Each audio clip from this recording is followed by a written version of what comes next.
Señor rector, señoras, señores, debo comenzar confesando haber contraído aquí esta noche una doble deuda de gratitud. Con la Universidad de San Simón, primero, por la generosa hospitalidad que me brinda, y con ustedes por la tolerancia con que me escucharán, espero, esta noche.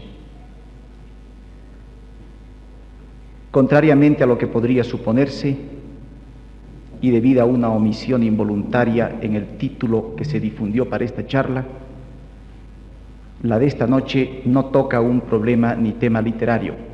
Por el contrario, se refiere a un tema eminentemente político y de actualidad. En alguna otra ocasión, y a propósito de estos temas que en los últimos años han reclamado mi sincera preocupación, aclaré el no representar a nadie. El señor Ocampo Moscoso, que ha tenido la gentileza de presentarme, ya ha hecho una alusión a este aislamiento involuntario en que como escritor estoy en la sociedad nuestra. En verdad, nunca he ejercido función pública alguna. No he pertenecido ni pertenezco a partido político, a organización social, benéfica o de otra índole. No soy sino una persona aislada que pretende representarse con la mayor fidelidad posible.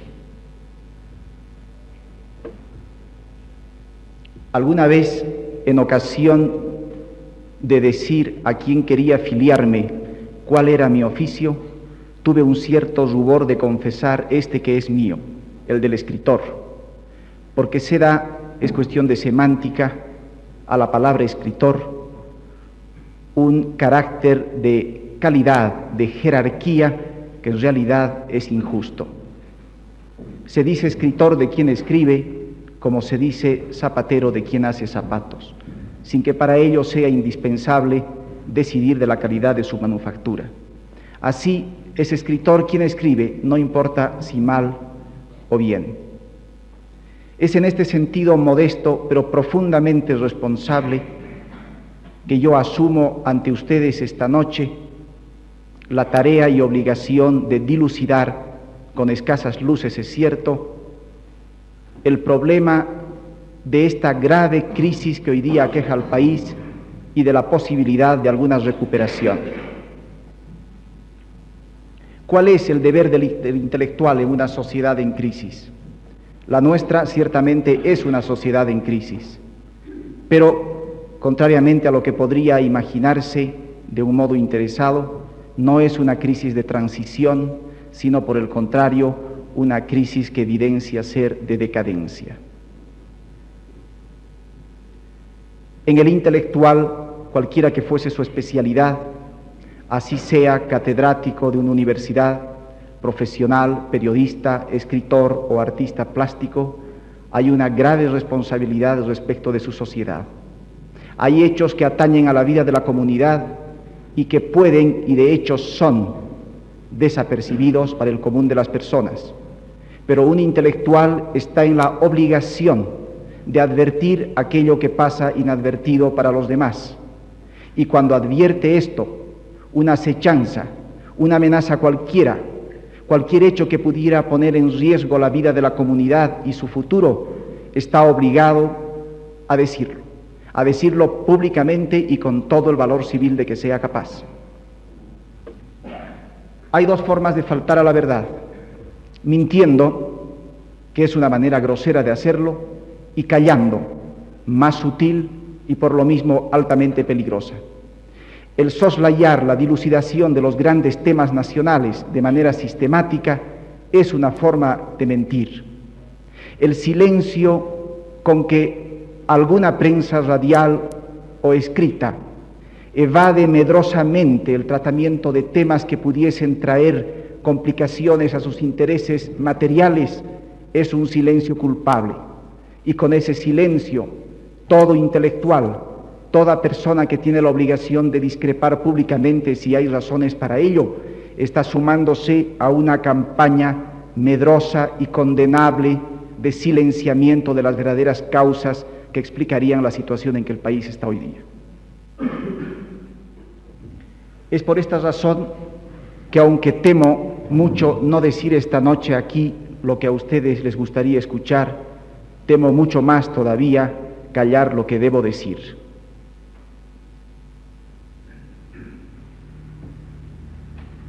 Han podido ustedes advertir, con ocasión de las últimas elecciones,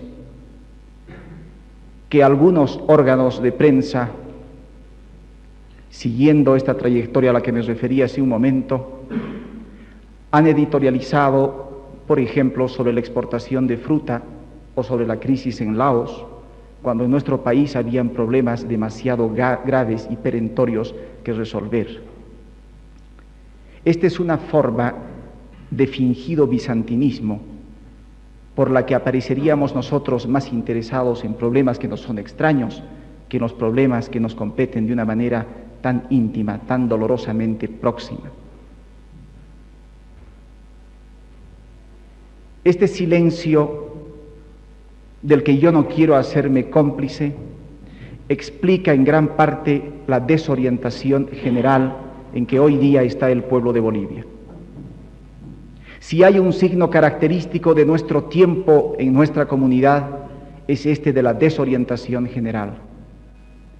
Cada persona, político o no, se plantea en el trabajo o en su hogar el problema de saber a dónde se dirige esa comunidad de la que forma parte, cuál es el destino para este país y cuáles las razones por las que parecería que todas las mañanas despertamos ante una incógnita, no ante una nación con un propósito coherente proyectado hacia el futuro. El intelectual, cuando menos, permítaseme esta comparación, es un ojo de la sociedad. Es en este papel, nada más, que yo quisiera decir esta noche, a pesar mío, algunas cosas que serán ingratas para personas a quienes yo no quisiera decir nunca nada ingrato. Cuando se habla de política en nuestro medio, se hace una diferenciación entre el hombre de partido y el hombre que no lo tiene. El hombre de partido es un hombre comprometido con un conjunto de ideas más o menos precisas respecto de la realidad nacional, y el que no tiene partido forma parte de esa clientela innominada, voluble, de todos los partidos políticos. Esta clientela trashumante es la que en buena cuenta resuelve del destino de un país. Yo he llegado a la convicción, hace ya algunos años, de que este partido de los sin partido es el más numeroso en nuestro país. Ha sido engrosado en los últimos años con la evasión desencantada de multitudes que en 1952 prestaron una adhesión sentimental a ese proceso sociopolítico que se ha dado en llamar Revolución Nacional. Quiero hacer acá una referencia a un hecho que toca de cerca al pueblo de Cochabamba. Esta conferencia, si no hubiese merecido la generosa hospitalidad del rectorado, pudo haberse dictado en un otro lugar adecuado también a esta índole de charlas, la Casa de la Cultura. Pero esta Casa de la Cultura hasta hace poco estuvo dedicada a la exhibición de combates. Fue convertida en un coliseo y hoy día está entregada a oficinas donde algunos hombres con gran conocimiento técnico de nuestras necesidades suplen las deficiencias de los funcionarios de la administración pública. Es en cierto modo esta Casa de la Cultura de Cochabamba una imagen de la Bolivia de nuestro tiempo. Pan y circo, se decía en frase clásica. Son dos formas de ficción y de comedia. Una de ellas grosera, destinada a desvirtuar la verdadera naturaleza de los hechos políticos, y la otra destinada a convencernos de que vivimos en un país en vísperas de convertirse en una gran nación por obra de la capacidad técnica y cooperación económica que no son las nuestras. ¿Qué es la revolución nacional? Acudo a la benevolencia de ustedes para repetir algunos conceptos incluidos ya en el ensayo La victoria de abril sobre la nación.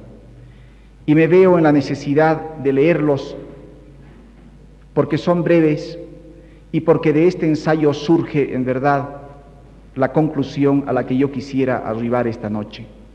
Si elegí el título La victoria de abril sobre la nación para ese ensayo, es porque la nación aparecía como derrotada.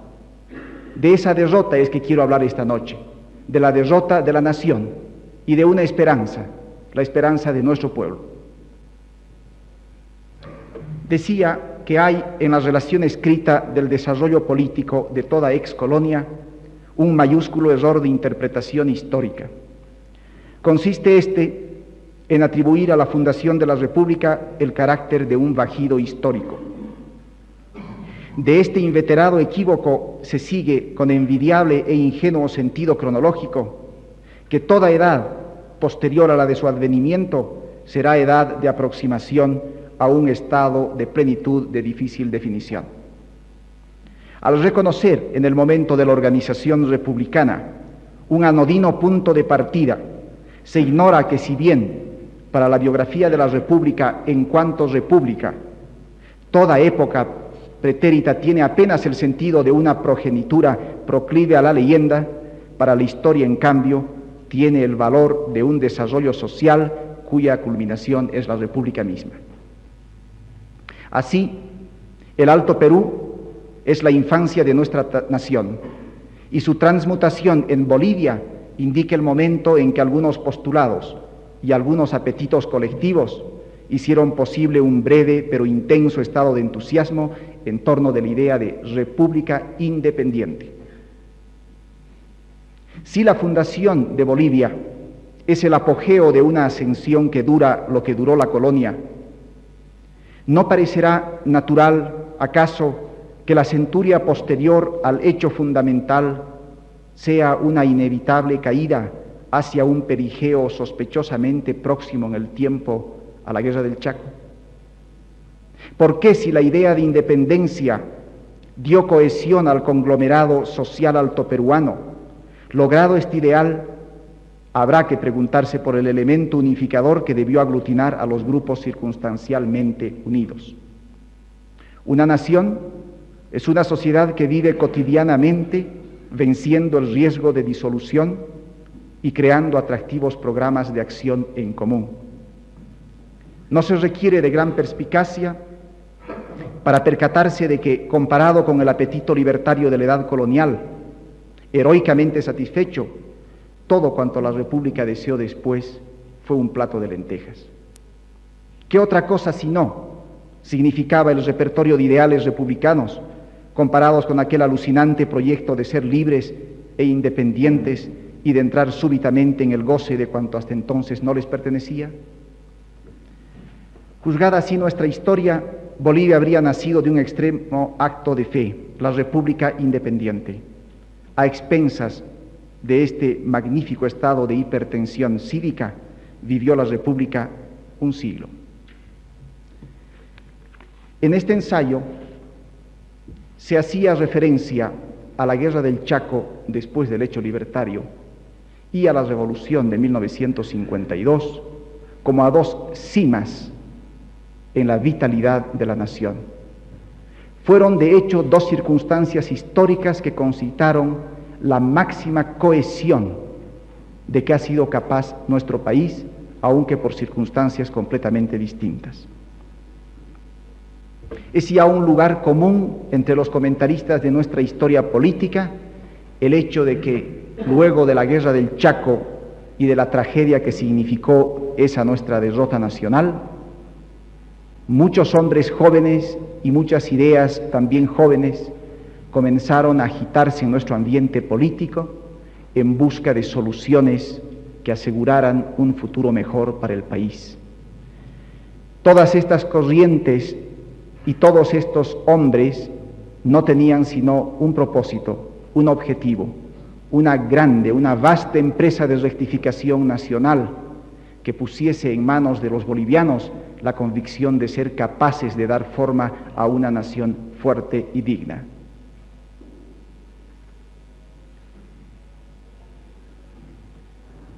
Ha sido evidentemente en 1952 el movimiento encabezado por el partido político Movimiento Nacionalista Revolucionario una revolución. Yo creo, por el contrario, que ha sido nada más que un movimiento. Y acá quisiera dar lectura a un párrafo breve en explicación de este concepto.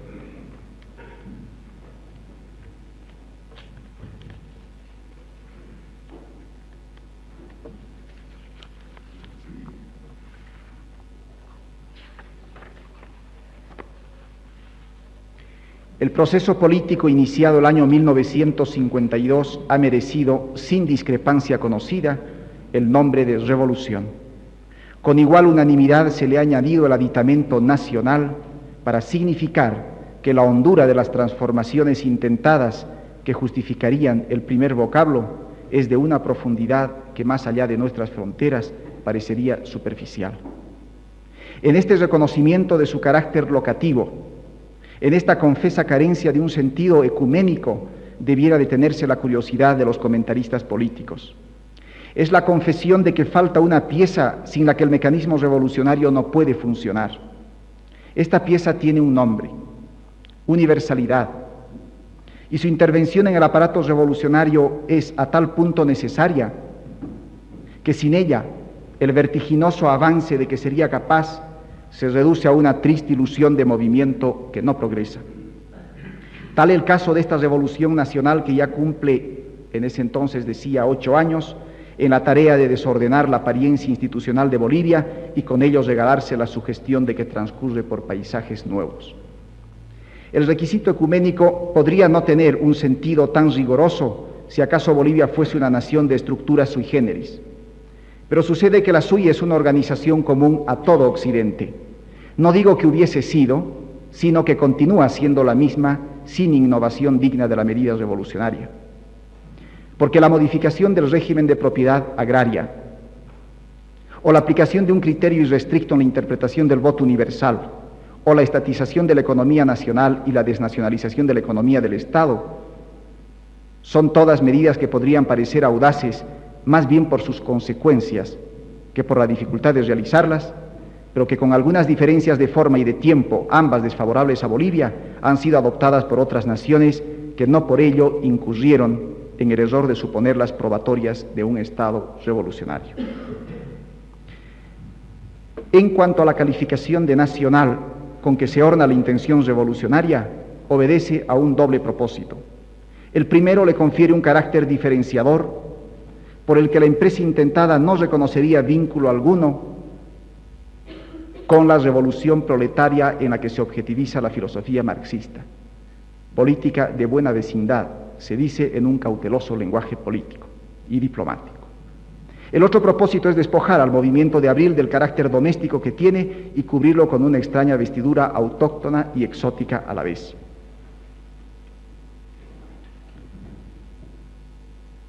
Para lograr este segundo objetivo, se dice que otras revoluciones nacionales se desarrollan paralelas en diversos continentes, que ello es prueba de que la iniciada aquí disfruta del carácter trascendente que la ubicuidad de los principios en que ellas se sustentan les confiere.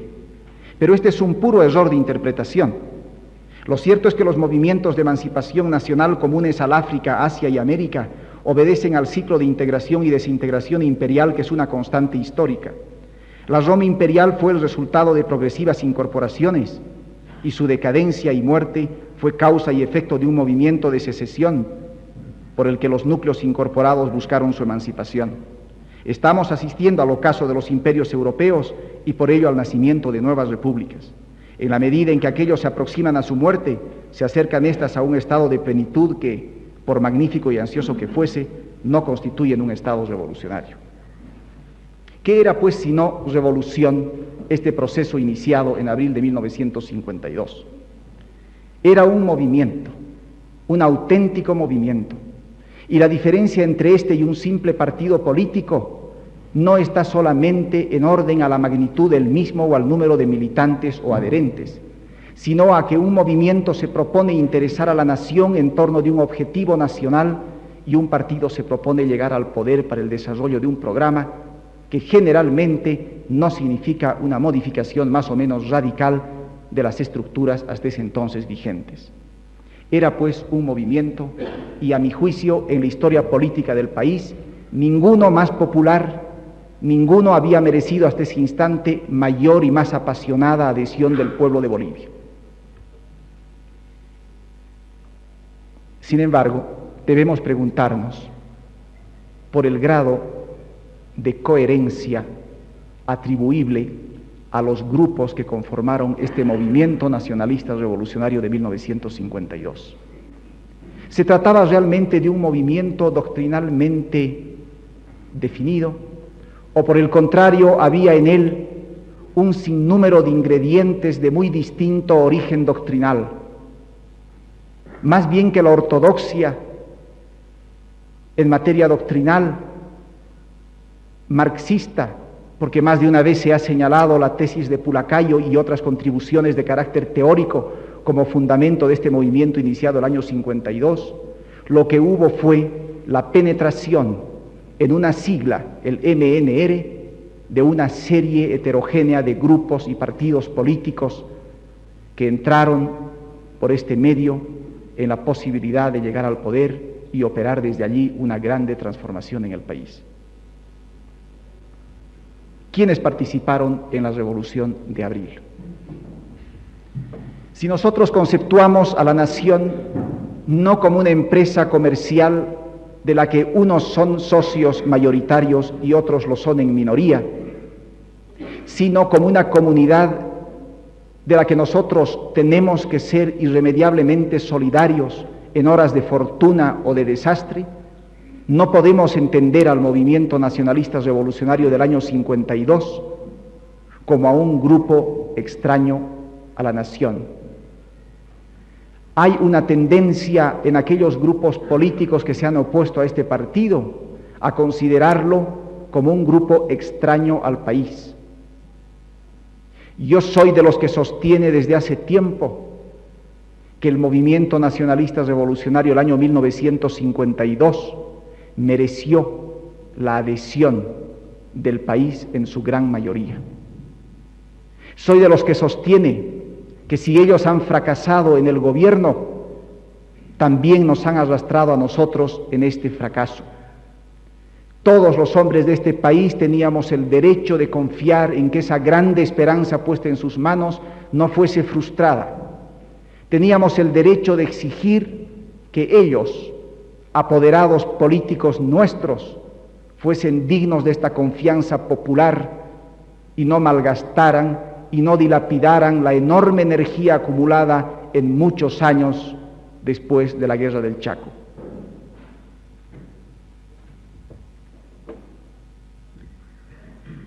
¿Qué se propuso la Revolución de Abril? Aparte de las muchas explicaciones que sirve más o menos eficazmente para llenar las páginas de los diarios oficiales, yo creo que los objetivos más importantes de este proceso sociopolítico puede sintetizarse así. Ellos se proponían, y con ellos el país, la independencia política, después la independencia económica y luego la liberación social. No hay un orden de prioridad en estos tres objetivos que acabo de señalar. ¿Qué es lo que se proponían en orden a la independencia política? Esta tenía un doble aspecto.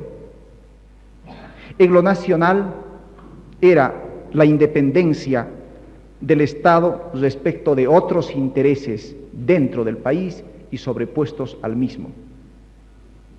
En lo internacional era la independencia política del Estado boliviano en relación con otros estados. En cuanto a la independencia económica, primero había la necesidad perentoria de independizar al Estado respecto de otros intereses nacionales. también en orden económico. Y en el aspecto internacional, había que liberar a la nación de una forma de dependencia económica respecto de otras naciones. ¿Se han cumplido estos objetivos?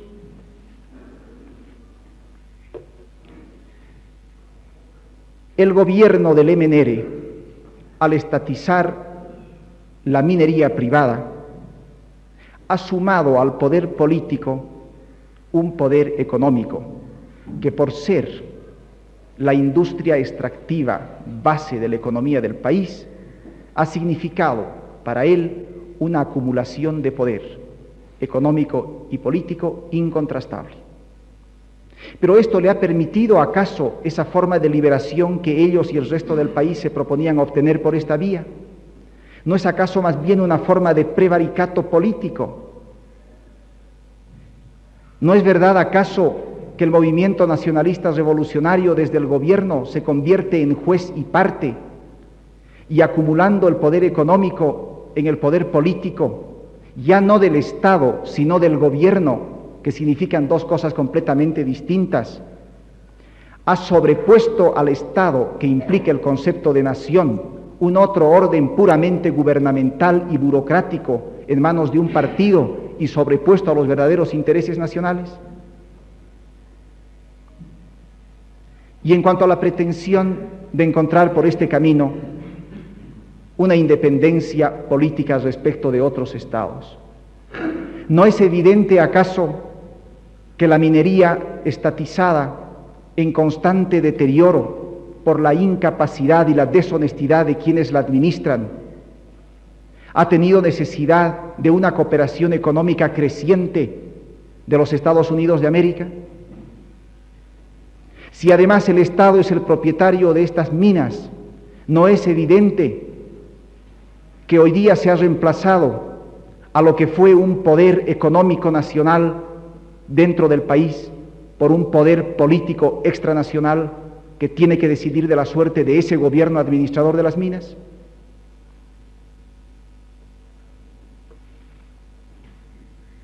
La verdad es que por este camino, y acá quiero hacer una aclaración, personalmente yo no estoy en contra de la medida de la estatización, sino de la deshonestidad y la inepcia de quienes administran estas empresas. Se ha logrado una forma de hipertrofia estatal sobrepuesta al país. Si hace 14 años se hablaba del superestado minero, hoy día yo creo que con toda propiedad debe hablarse del superestado del MNR. Es una forma de superestado porque es una entidad gubernamental, es un aparato oficial que representa mal al país, sobrepuesto a los intereses del país mismo. ¿Y cuál fue el tercer objetivo grande de esta empresa revolucionaria? La liberación social. Se pretendía liberar al campesino de una forma de explotación y se pretendía liberar al proletariado y a la clase media de una otra forma de explotación, según la literatura política al uso, de lo que en ese entonces se denominaba una rosca y que hoy día se la trae a cuento en las proclamaciones y en los discursos políticos con absoluta insinceridad, como haciendo referencia a un ente que ya no tiene vigencia en la vida política del país. ¿Se ha logrado este objetivo? ¿Es o no verdad que el campesino hoy día en Bolivia está sometido a un intermediario entre el gobierno y ellos y que forma una suerte de costra sindical sobrepuesta a sus necesidades e intereses? ¿Es el dirigente sindical hoy día el resultado de una selección natural por la que los mejores o los que mejor comprenden el destino de esa gente asumen su representación para lograr algunas modificaciones? ¿O es más bien una forma de funcionario político del gobierno que se pone a la cabeza de gente a la que se le niega el derecho de elegir a sus dirigentes?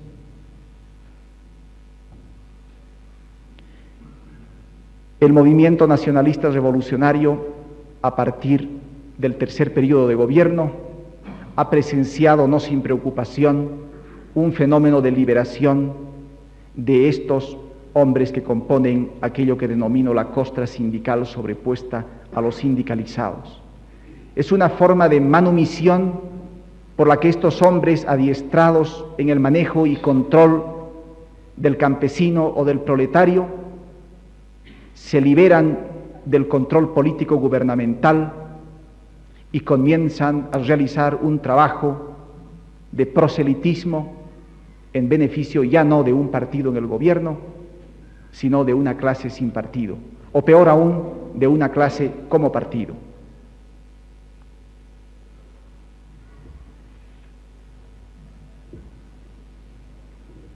Acá, porque no se puede evitar la dilucidación de este tema, debo entrar a referirme a las relaciones entre nuestro país y los Estados Unidos de América, sobre todo a partir de 1952.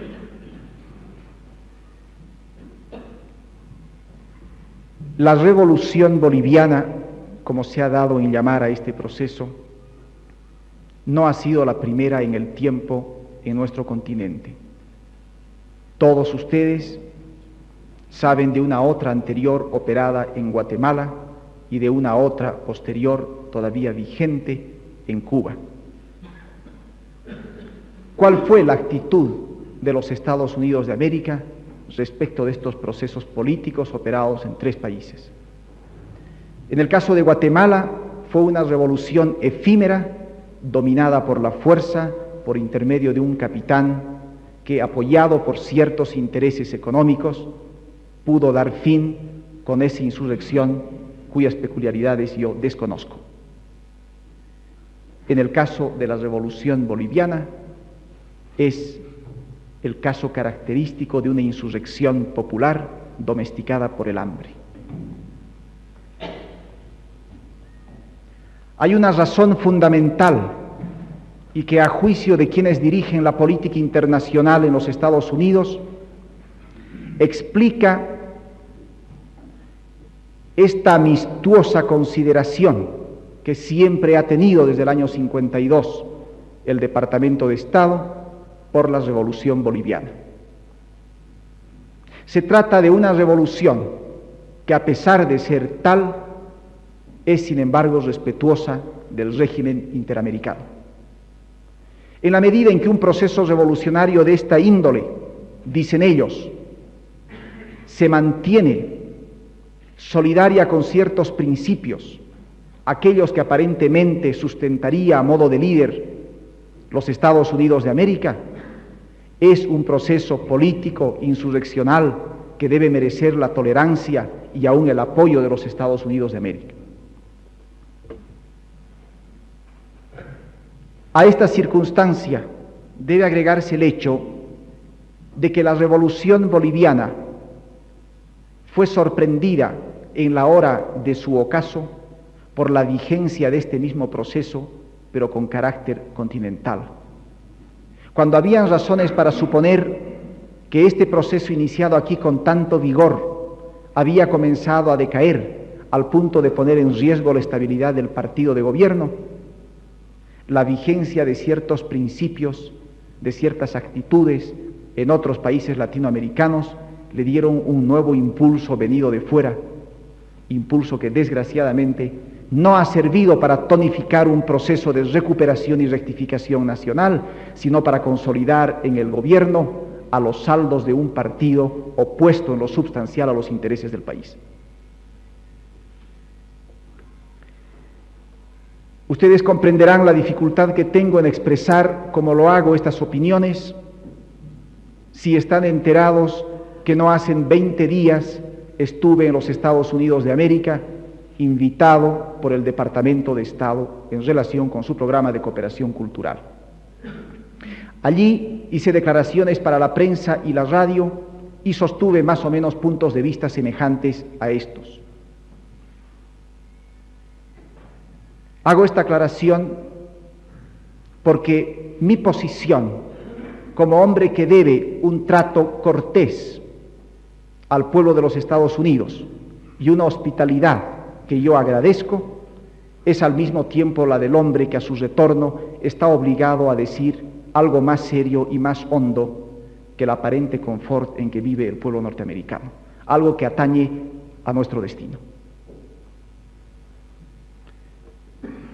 Cuando uno llega a los Estados Unidos de América, no puede evitar rozar siquiera con quienes lo reciben el problema de la administración Kennedy. ¿Qué representa el señor Kennedy para los Estados Unidos de América?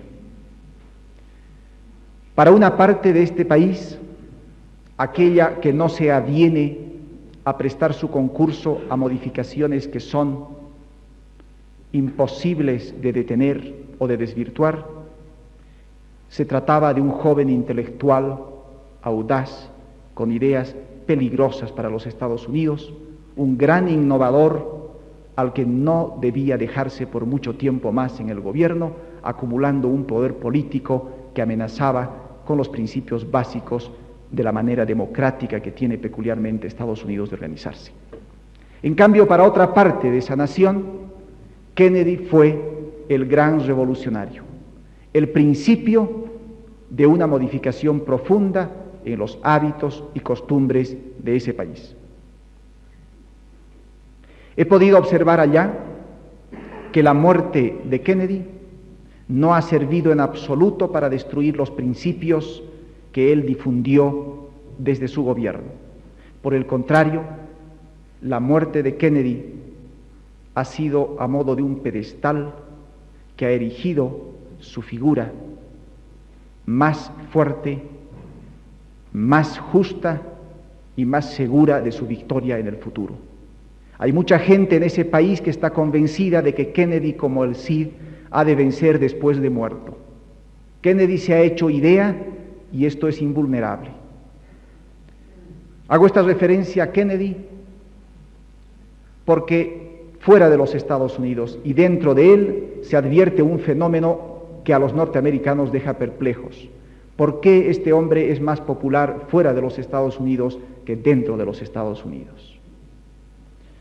¿No ignoran ustedes que los Estados Unidos de América, hasta la Segunda Guerra Mundial, era un país que vivía con los ojos hacia adentro? Se trataba de una gran nación, rica, bien ordenada, sin grandes problemas ni sobresaltos. Entonces era un poco a modo de una isla en el espacio que no requería vitalmente de la relación con otras naciones. De ahí que su régimen general de política internacional adolecía de inmadurez y en gran parte de una gran carencia de hombres avesados en esta especialidad. Pero ¿qué pudo hacer este milagro por el que Estados Unidos, a través de la administración Kennedy, lograba una adhesión mayor que todos sus predecesores juntos y en tan pocos años? La comprensión de que las relaciones, sobre todo con Latinoamérica, este pariente pobre que debe estar siempre junto a los Estados Unidos. Kennedy dijo en su campaña electoral una vez: hemos cometido un error al halagar sin medida a pequeños dictadores centro o sudamericanos por el solo hecho de comprometer públicamente su posición anticomunista. Debemos modificar esta conducta.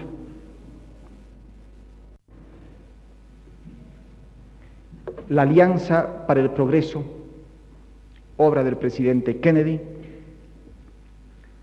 es en cierto modo una reedición de lo que fue en su tiempo el Plan Marshall aplicado a Europa. Sin embargo, Europa, una economía altamente industrializada, pudo, aún con mucho menos de lo que se le dio, recuperarse muy prontamente. Por el contrario, esta Alianza para el Progreso, bien intencionada en su proyección, se malogra por algunas razones que ya están en la convicción de todas las personas. Solo de paso quisiera referirme al hecho de que el continente sur cada vez debe consultar mayores y más insolubles problemas en orden a la habitación popular, a las vías camineras de vinculación y otros, y que su monto es de una magnitud francamente insuficiente para dar solución a estos problemas. A eso se agrega que hay un mecanismo burocrático pesado por el que esta ayuda llega o tarde o no llega.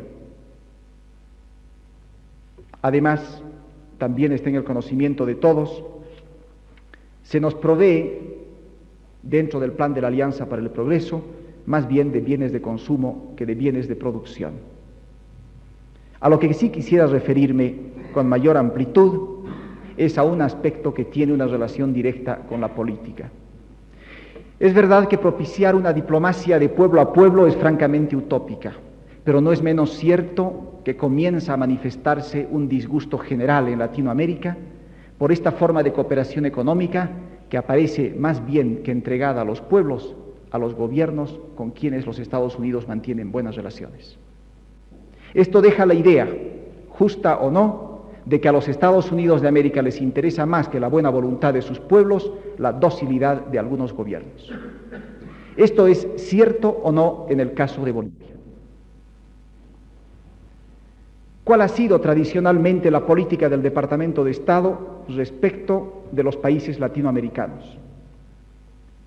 El Departamento de Estado ha buscado en sus relaciones con Sudamérica siempre al hombre fuerte. Se es fuerte por dos razones, o porque se sea popular, o porque se tenga el dominio de los aparatos de fuerza.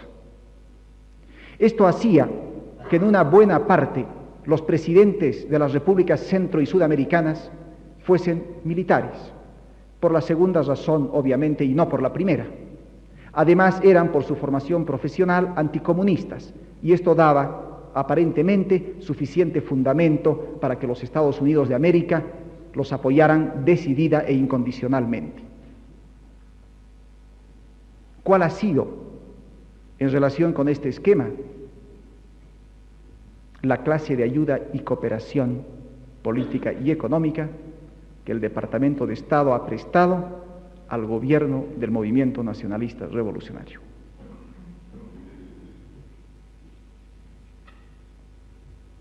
Debo referirme al presidente de la República como al hombre fuerte que el Departamento de Estado necesitaba en sus relaciones con nuestro país. Pero con el presidente de la República ha ocurrido lo mismo que ha ocurrido con todos los otros presidentes que merecieron esta clase de apoyo. Se hacen débiles a causa justamente de su dependencia del Departamento de Estado. Y esta es una forma de anemia que también está acabando con el señor presidente de la República de nuestro país.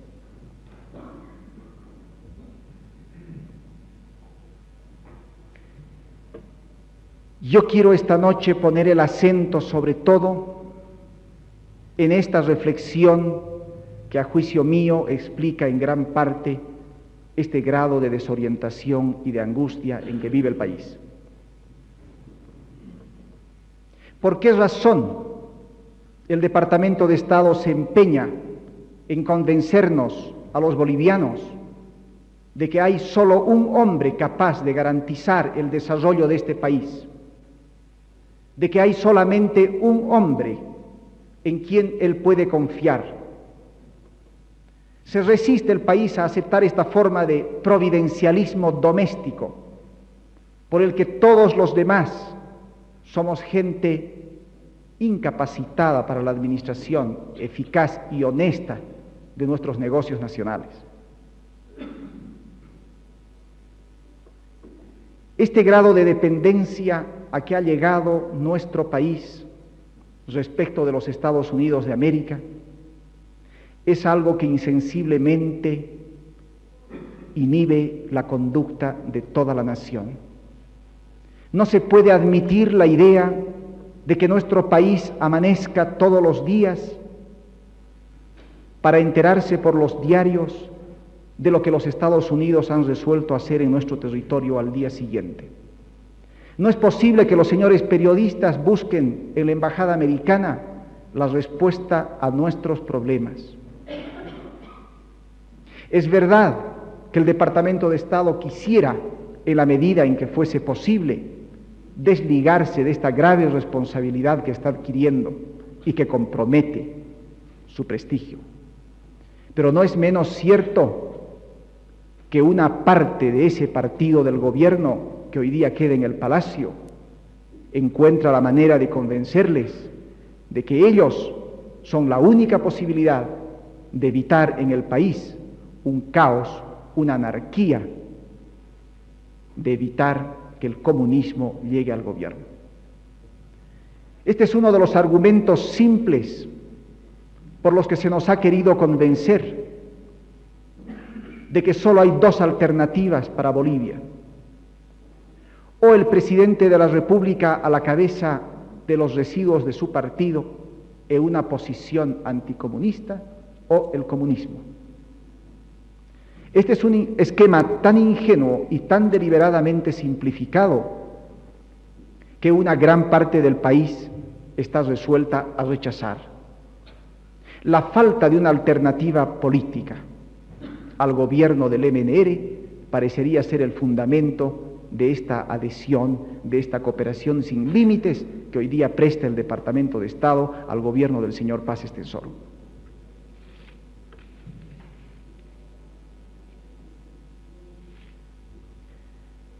Al comenzar esta charla hice alusión al extraordinario vigor de este partido del año 52.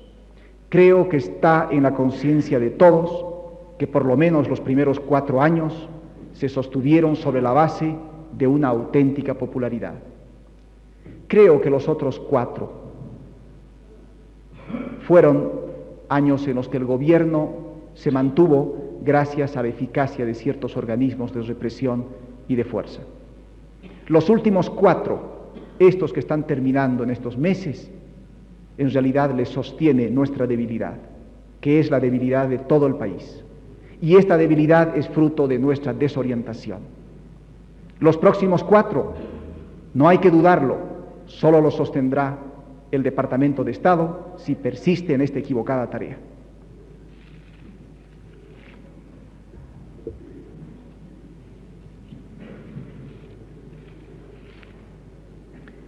Hemos presenciado en el último tiempo una serie que no parece haber llegado a su fin de desgajamientos del partido de gobierno. Uno de ellos hoy día tiene otro nombre y a la cabeza de él está el actual vicepresidente de la República.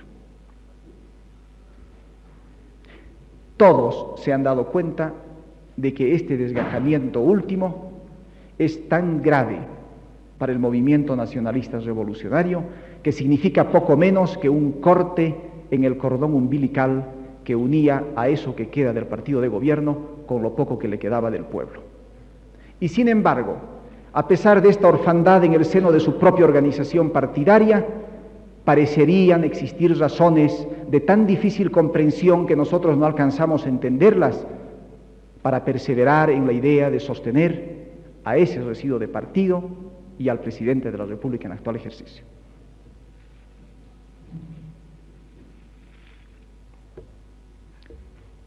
En esta empresa de sofisticación general se ha hecho uso de una deformación de la idea y del concepto de pueblo. Pueblo comenzó siendo esa parte de la población menesterosa, necesitada.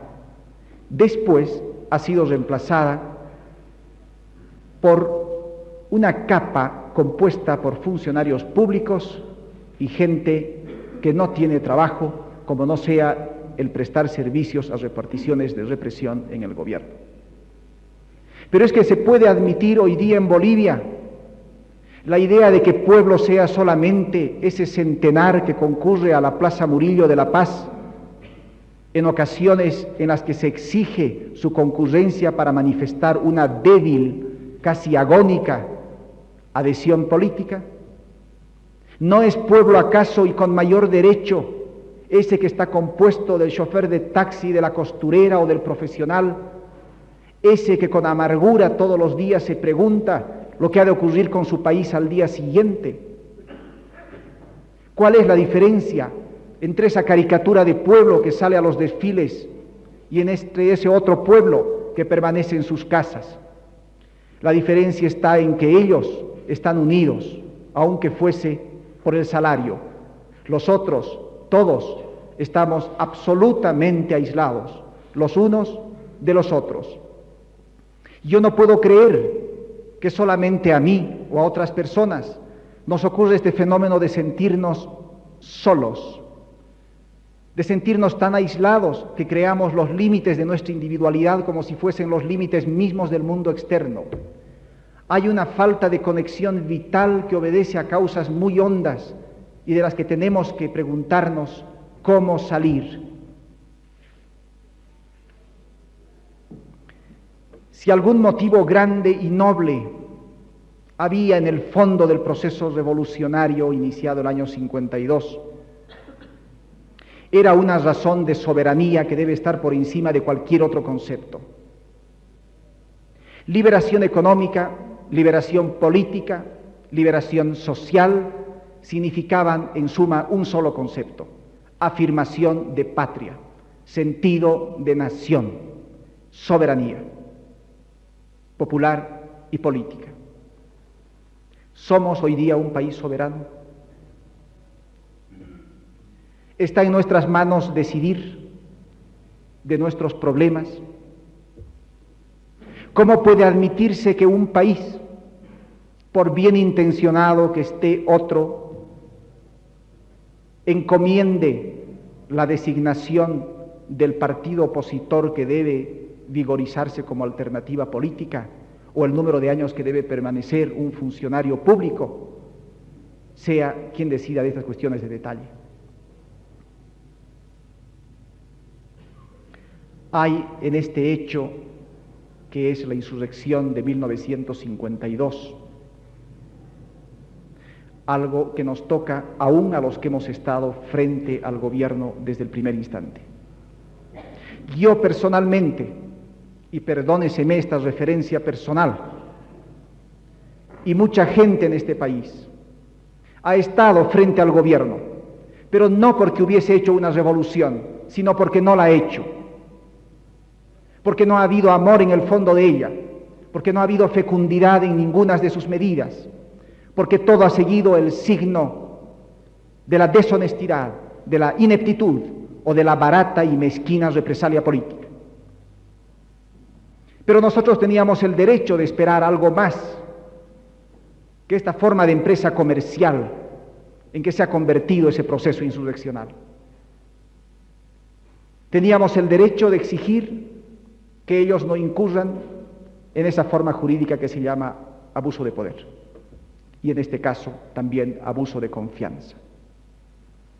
Como la revolución ha fracasado, todos, aún los adversarios de ella, nos sentimos inmersos en esa atmósfera de frustración que inhibe la conducta de todo el país. Y nuestro país hoy día no puede ser más esa nación, aunque modesta, en la cual cada hombre podía ver, como en un paisaje que se desarrolla ante sus pies, una casa, un hijo, cualquier forma de progreso material o espiritual.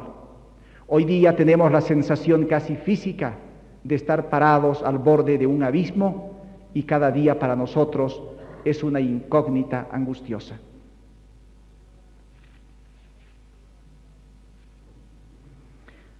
A tal extremo ha llegado esta falta de autonomía del gobierno de Bolivia, que es frecuente encontrar en labios de la gente del pueblo alguna referencia más o menos sarcástica al señor embajador de los Estados Unidos. Yo pregunto, haciendo una comparación entre un jefe de familia y el jefe de Estado, o sea, de esta otra gran familia que es un país, ¿cómo es posible admitir la idea de que el padre no pueda definir problemas que atañen a la familia y tenga que consultarlos y pedir la venia a un extraño? A tal extremo se ha llegado en este proceso de debilitamiento sistemático del poder del gobierno boliviano, que con todo derecho podemos decir, parafraseando a Shakespeare, en este país nadie es presidente y el presidente es nadie.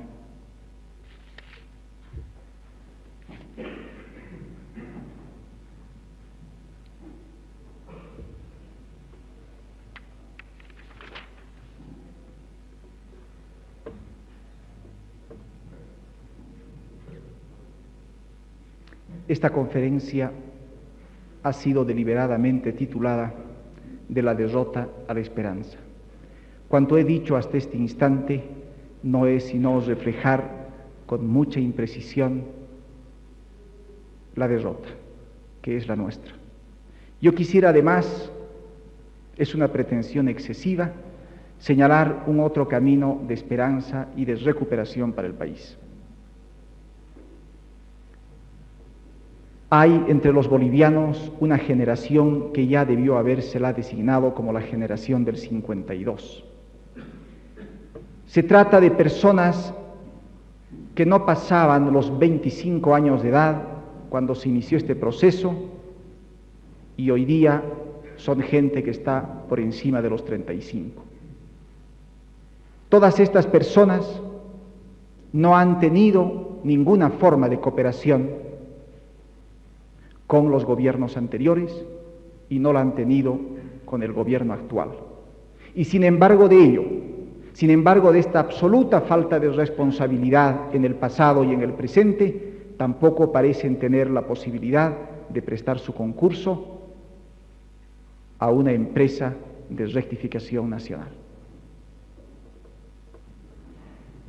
Hay una ley natural de la política por la que un partido en el ejercicio del poder sufre un desgaste progresivo de esa popularidad acumulada en la oposición. Y otro partido que crece a expensas de este desgaste.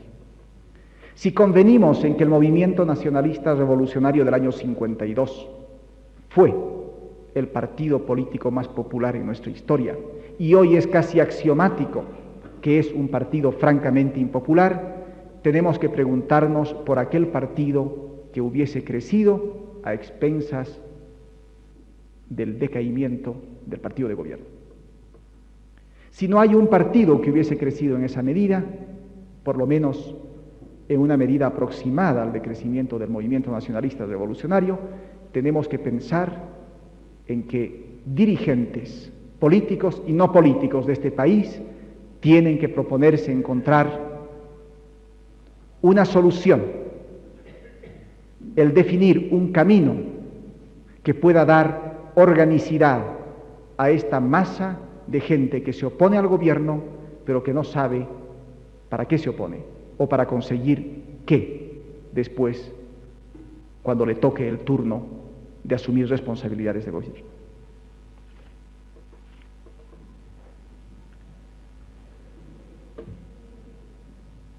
Mi posición personal, aparte de no ser un militante político, es de la persona que cree que una tradición profundamente democrática y cristiana en nuestro pueblo señala un camino de recuperación nacional sobre la base de estos dos conceptos fundamentales. Yo estoy seguro que una inmensa cantidad de gente en este país está dispuesta a aceptar el grado de responsabilidad que le corresponde en este fracaso de 12 años, aunque fuese esa responsabilidad que surge de la omisión, de la renuencia a prestar su concurso personal. Y estoy seguro también que esa gente hoy día está dispuesta a engrosar una gran corriente general que pueda modificar este estado de desorientación y de amargura que está frustrando al país.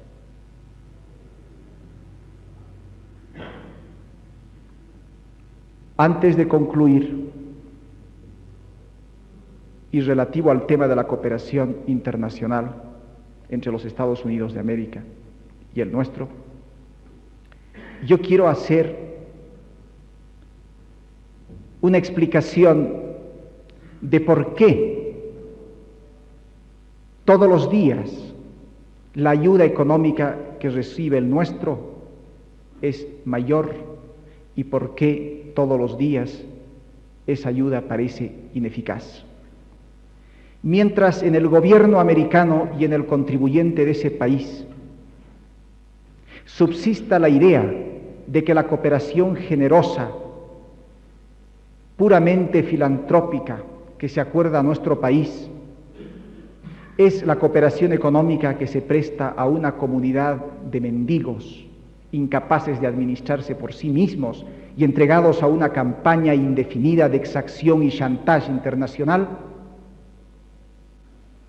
Mientras se juzgue la cooperación económica que recibe nuestro país como la moneda que da el pudiente al menesteroso, no podremos evitar el que nuestras relaciones sigan el peligroso camino que conduce a ese ánimo ofendido del menesteroso cuando una moneda que cae en sus manos le recuerda su dependencia, o peor aún, cuando siente que esa moneda está comprando una adhesión política insincera debajo de la cual se oculta la resolución de vengar un día tanta abyección y vergüenza.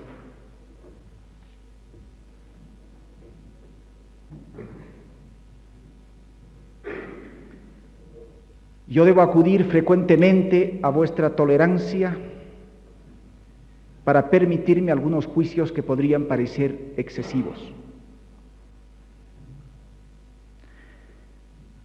Hay una modificación en los hábitos, en las costumbres de las personas y de los pueblos, por las que un conjunto de ideas vigente por un tiempo pierde toda eficacia política en otro. La administración Kennedy es el principio de este fenómeno por el que la derecha, así como lo entendemos de un modo simple y excesiva, comienza también a batirse en retirada dentro de los Estados Unidos. Hoy día parecería que no hay en el mundo sino una solución de izquierda. Hago la advertencia de que son términos de un valor relativo y de mucha imprecisión. Sin embargo, esto es evidente. Hoy día en nuestro país probablemente no ha de haber otra posibilidad política que una posibilidad dentro de esta factura, que es la izquierda. Lo importante es que para el futuro, quienes han estado marginados de este proceso, quienes han querido prestar su concurso valioso a una empresa nacional grande y generosa, estén dentro de una izquierda que asegure el pan y la libertad y respete la dignidad humana. Una izquierda que no ignore esta tradición profundamente cristiana de nuestro pueblo.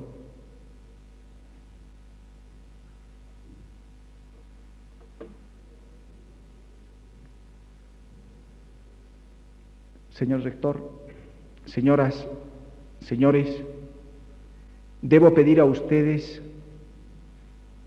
disculpar el desorden con que esta noche he expuesto algunas ideas y atribuirles solamente el valor de una confesión sincera de preocupaciones que supongo también son las de mucha gente en este país.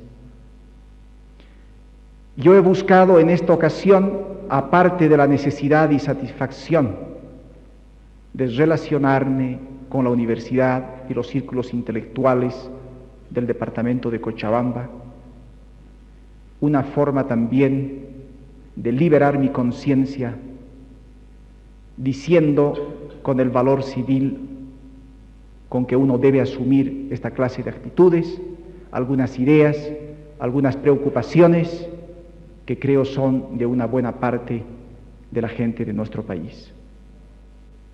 Gracias.